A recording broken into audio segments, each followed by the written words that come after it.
Rated M for mature. Ladies and gentlemen, we're in for an incredible night. Oh, we're taking it up a notch. I can't believe what I'm seeing right now. Wes and Mike TZ coming all strong. Hello, and welcome to the conference call. I'm one of your co-hosts. My name is Chris Edwards, and I'm here with my other beautiful co-host, TJ. What's up, sir? How you doing? So I'm all right. Okay. As you can see, Rex didn't make it back this week. I mean, he's just booked and busy, so Hello. you just have to make do with us two this week again. Hopefully, he'll be back next week for episode 6. This is episode 5. I can't believe how fast the season is going. Damn. Yeah, we're moving through. We're moving through it. So welcome back to our YouTube subscribers on our channel. And then a special welcome back to all you that are watching us on the replay on Indie Suit Media. Hope you guys are enjoying this show and the content that we're providing. So, of course, subscribe to the channel, hit the notification button so you get notified when we drop new videos. And also, don't forget to like these videos because that's what helps us to rise in the algorithm on YouTube. Mm-hmm. All right, so today's episode, we're going to talk and look at sci-fi TV shows and movies that we love. I think that sci-fi, who does not like sci-fi? You know what I mean? Plenty of people, but well, those you're people not are normal then. those people are strange. Yeah. So let's get right into it. We're going to give you our top 5 shows that we're watching right now that we like, and we want to share with you guys. And then you guys can maybe, go ahead and support and go watch those if you're not already watching. So, TJ, start us off. What's your first pick? Well, yours are current shows. Mine, not so much. Or not at all. None of these are current, actually. So I guess these will be my, all-time favorites. And these aren't necessarily ranked in any way. They're just listed this way. Yeah, we're not putting this in any order. These are the shows that we like. Yeah. So Stargate, one of my all-time favorite sci-fi shows. I really liked the entire series, and then the offshoot. There were several offshoot series.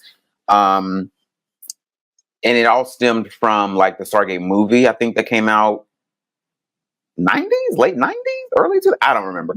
I think it was late. Yeah, I think you're about right. Like that, early 2000s, late 90s, something. But yeah, Stargate was a really good sci-fi series. I have watched the OG Stargate series, I think maybe 2 or 3 times. Because it had several seasons. And then you had, like I said, offshoots. You had Atlantis, and then you had Universe. And I think there was another one. I can't remember.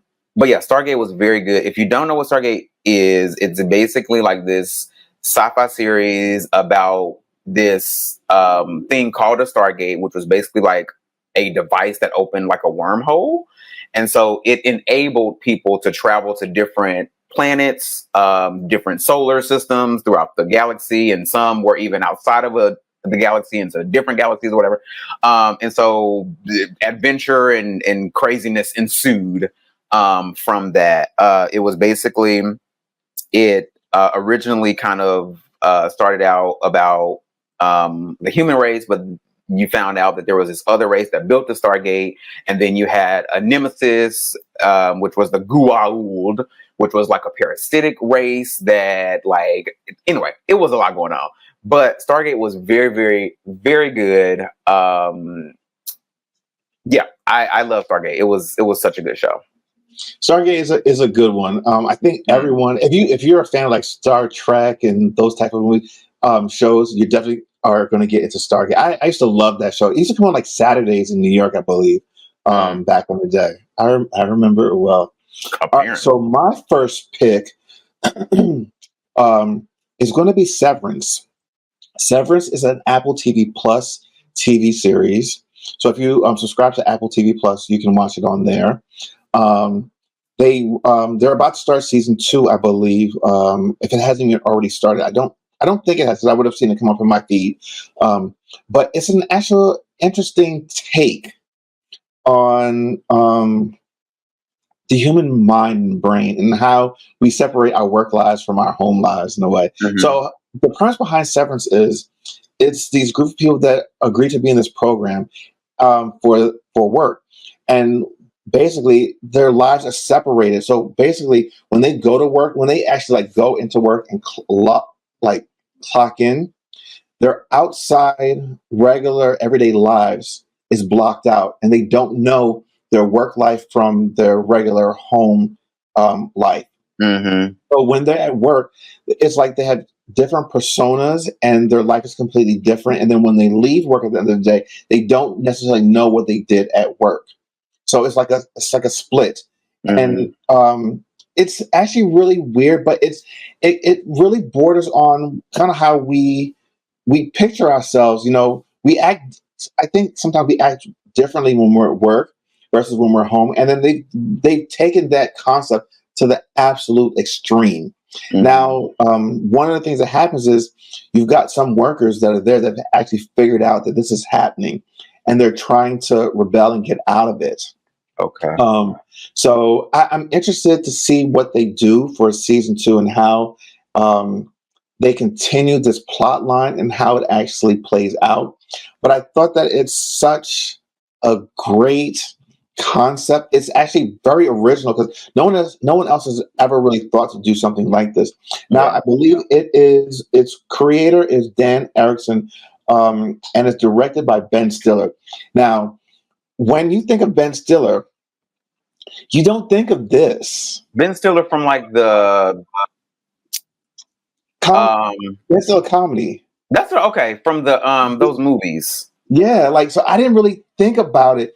And the main character, I always forget his name. I think his name is Adam Scott. Have you ever watched why am I drawing a blank right now? I can see his face, but I don't know his name. Amy Poehler, he did a TV show with her. Gosh, I'm drawing a blank right now. Is it Community? Not Community. It'll come soon. Parks and Recreation. Yes, Okay. he played in that as well. Okay. But he's the main character, and he kind of does figure it out towards the end, and is trying to get out. But it's such a great series. It's great writing, great acting. It's got nominated for a lot of things, and it's critically acclaimed. Like, people love it because the concept is so original. It's not a redo of anything. It's not your typical sci-fi series. It's very different and just really, really well done. So for all those that have Apple TV Plus and have not experienced Severance, go and give it a watch. Okay. So what's your second pick?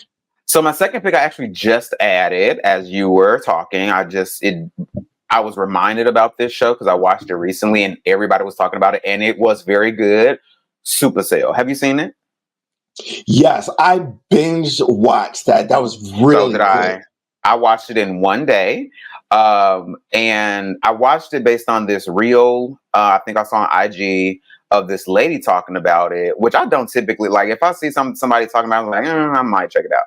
But that's how it became popular, though. People talking about on social media. Yeah, I was scrolling on my phone. I saw this reel and I was like, wait a minute. It's all black and it's sci-fi and we're talking about special powers? Okay, I'm in. So literally pulled up Rex's Netflix account and and like binge watched it like in one day. And it was so good. Supercell is very, very, very good. So basically, it is about these 5, 6, 7 maybe characters who they find out that they have these like special abilities or these special powers. Like the main character can stop time. He can also travel through time, and or teleport. Another one she has telekinesis, and another one has super speed, and so forth and so on. And it's based on how Black people are more susceptible to sickle cell. Yes. And so that's kind of the premise behind it. But it's a very good show. It can be a little graphic at times. So if you're kind of not squeamish, but if you don't like a lot of graphic violence, it may not be the show for you. But it's really good. It's very good. So I highly recommend it. It's very good. I want season 2 right now. I want it immediately. Yeah, the funny thing about that series is that it didn't get a lot of people. It didn't get a lot of push initially. But how I found it was, I found it online just like you on social media. People, it was word of mouth. People were saying, "Oh my God, I just binged this show. You have to watch it. It's awesome." And then for me, the selling point was it was a British show. I love British shows. They tend to do shows really, really well.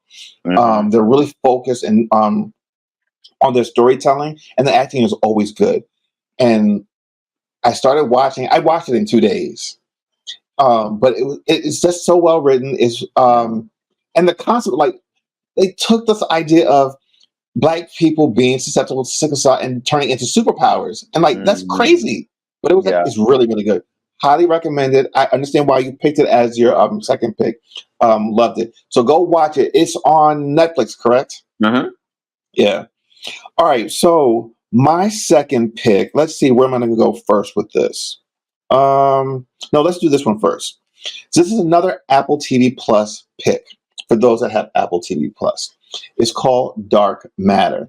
Now, this show is kind of like time shifting type of thing where you're traveling through time.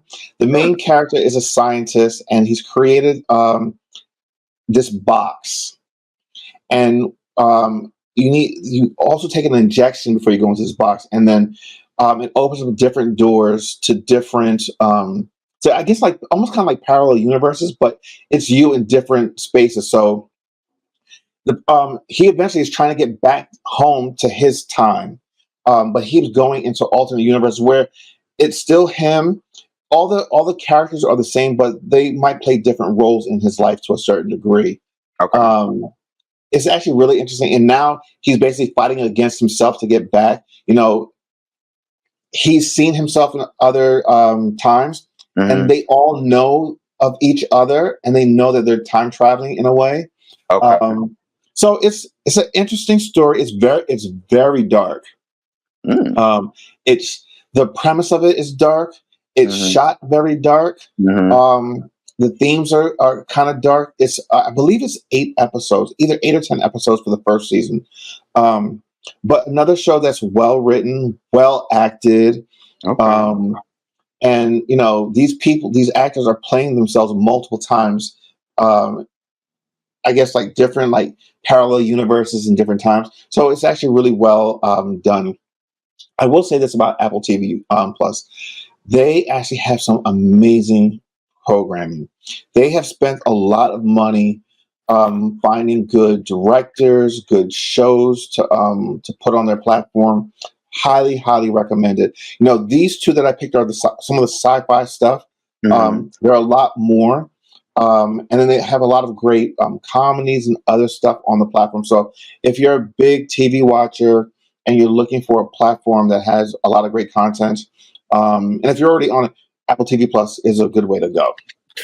Yeah. Well, and since you are recommending Apple TV Plus so fervently right now, I have a personal request. Can you go ahead and add me to your account?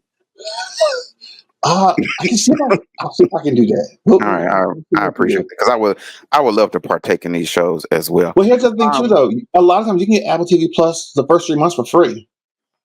oh, okay. I'm gonna have to look into that. Yeah. When you said dark matter though and time travel, that made me think about another show on Netflix. I think it's Netflix, and I think it's called Dark, and it's about time traveling. Okay. So I was like, wait, is this the same show? No.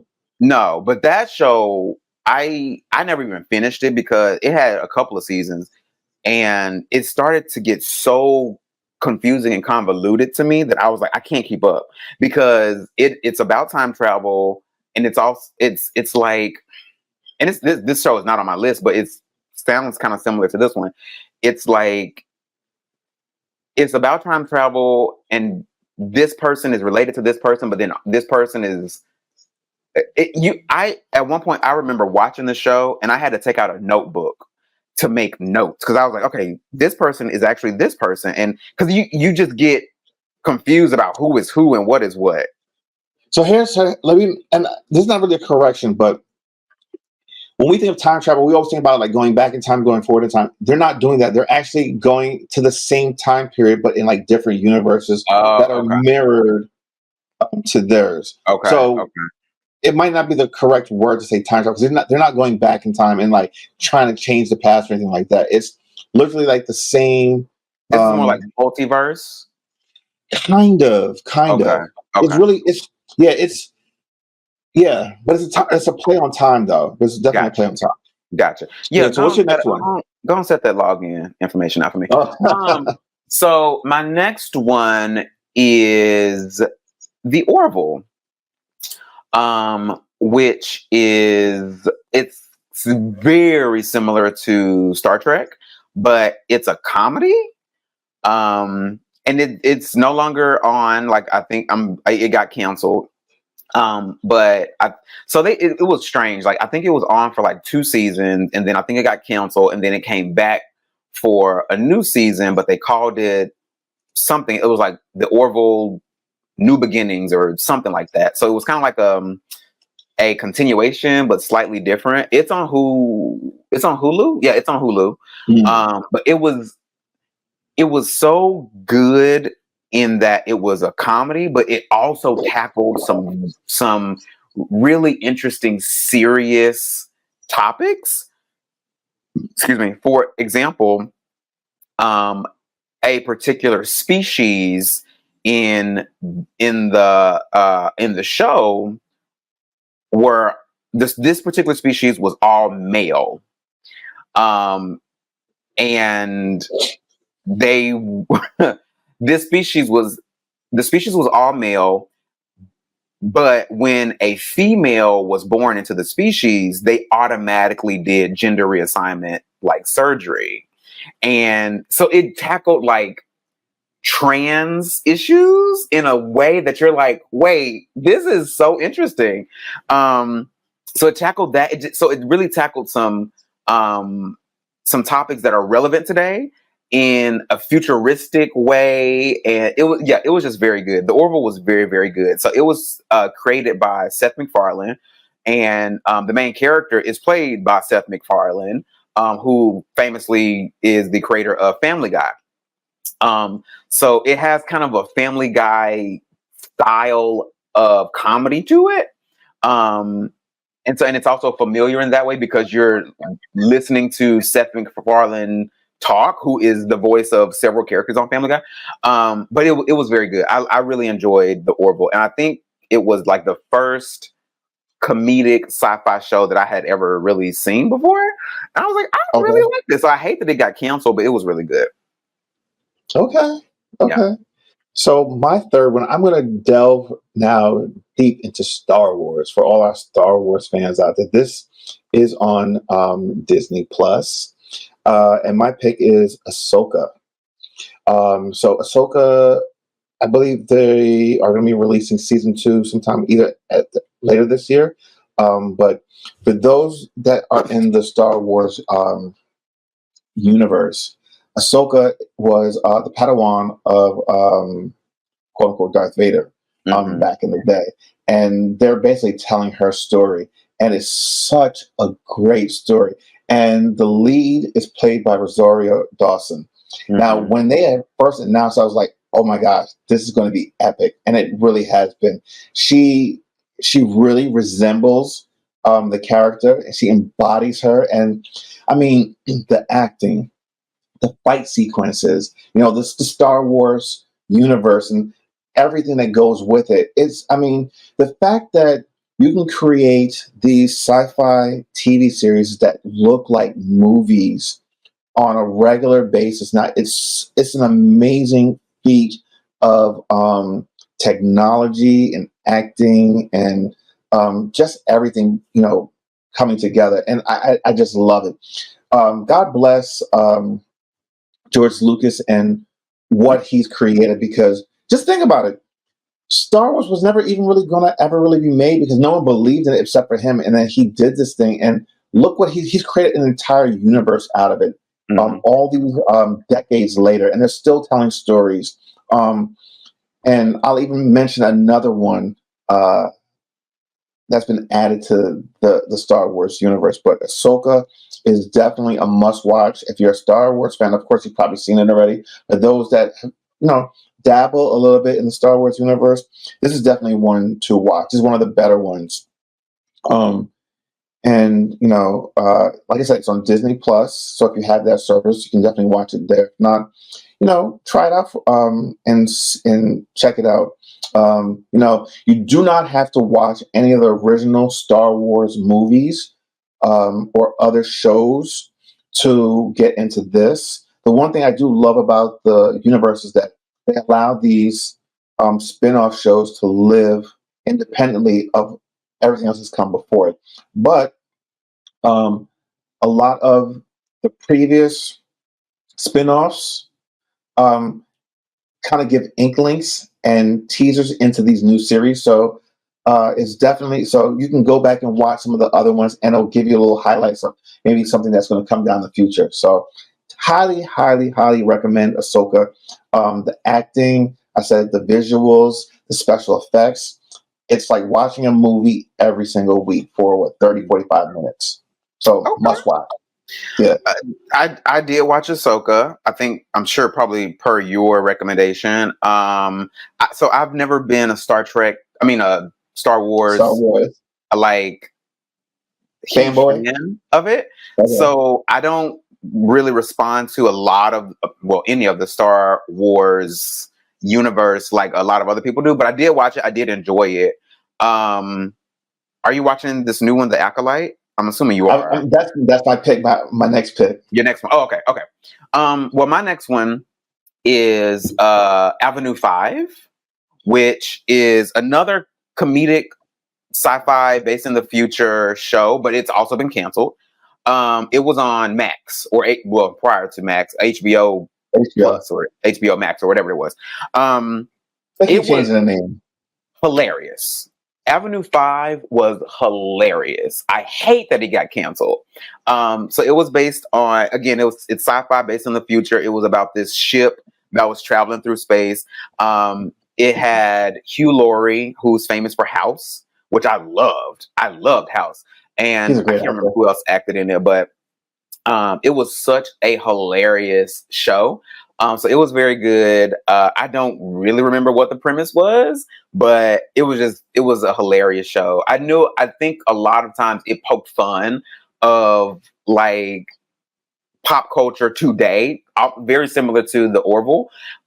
So there was like some things that would happen that you could tell that they were making fun of how people like society reacts today.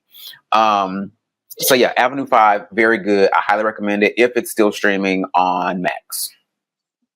Okay. All right. Good. So my next pick, as you made mention to, is going to be Acolyte, which is another Disney Plus Star Wars. This is the latest installment to the Star Wars family, Acolyte. Now, here's the thing. And the reason why I put these two together, I wanted to make mention about this. The one thing that I've noticed that Star Wars has been doing over the last couple of decades, they're not afraid to put people of color and women leads in their stories, be it the movies, be it these new TV series. Because like this Acolyte really is, the lead actress is an African American woman, and then they have other Asian leads and other women leads in this. And I really admire that about the Star Wars universe, highlighting and showcasing the diversity. Because think about it, it's not just white people out in space. I mean, you got creatures in different planets, different worlds, different universes, and you just see a depth of different characters, and it's so representative of what it probably is out there and what it is here on Earth. You know what I mean? But Acolyte is kind of like its own standalone. I can't remember if it's more of like a prequel to some of the other series, but the storytelling is good. It's these two twins who are, well, I'm not trying to spoil it, but these two twins that are born. it gives you more in depth about their origin story and how they came about, and also the Jedi Order. Because Mm. Star Wars is about the Jedi's, and of course the dark side and the Siths and all that other stuff. But the season just wrapped up, I think, a couple of weeks ago. I believe it was 8 episodes. Really, really great acting again. Amazing lightsaber scenes as usual that only Star Wars can do. You've seen these fight sequences before, but it's always about how can you elevate it? How can you do it differently? Like, how do you create the lightsaber, like the sword? Like, is it one? Is it two? And it's also the different types of fighting styles that they include in these series. Absolutely loved it. Like I said, what's really drawn me to a lot of these Star Wars too is, like I said, the diversity that is shown in these series. It's not just your typical, well, only white people can do it. You've got a whole range, and the leads are people of color. And I'm always for that. So kudos to Disney, Disney Plus, Lucasfilms, and the Star Wars universe. So that was my number 4. Okay. What's the next one? My next one is my last one, which I think is. I think it's a shared one that we have. Yeah.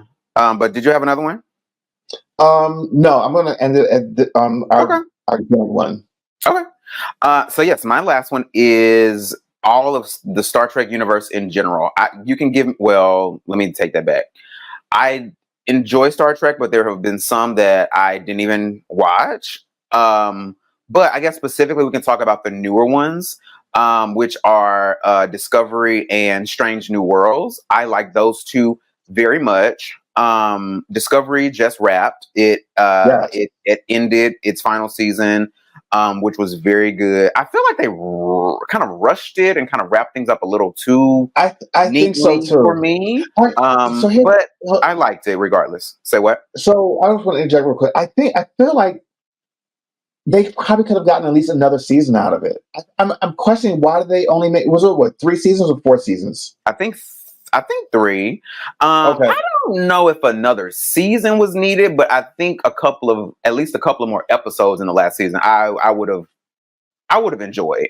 But it was good. Speaking of black led or female and black led protagonists, the main character, Michael Burnham, who is a lady, played by Sonequa Martin. I think she has a hyphenated last name. I'm blanking on it.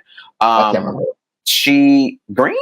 I don't know. She was the main character, or she played the main character in this series, and it was very good. Discovery was very good. I also enjoy Strange New Worlds. I'm excited for the new season of that one as well.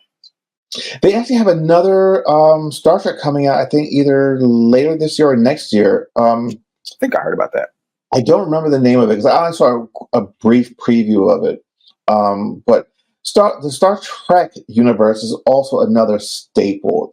I've watched all of the series, all of the movies. It's, for me, what I love watching it for is the cues and the signals of what technologies are going to come. I think we kind of talk about this, like the tricorders that they had are our cell phones. They have the tablets that we have, the iPads and the Samsung tablets now.